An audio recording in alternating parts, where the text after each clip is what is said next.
Jesus replied, "Leave her alone. She did this in preparation for my burial."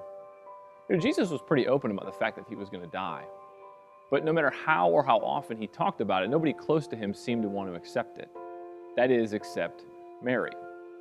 Jesus says that her act of pouring this perfume on his feet was in preparation for or in anticipation of his burial. Mary seems to accept that Jesus is going to die because Jesus said he was going to die. But it's important to note that her act isn't joyful. It's not celebratory.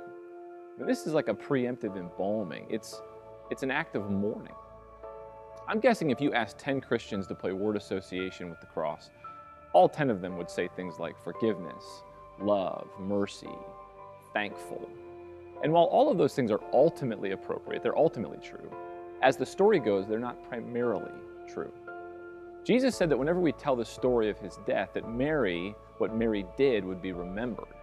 I don't think he meant that every time we tell the story of the cross, we have to tell the story of Mary anointing his feet.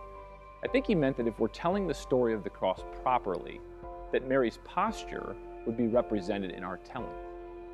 That before the cross can be something we're thankful for, something we celebrate, it ought to be something we mourn, something we anticipate with lament.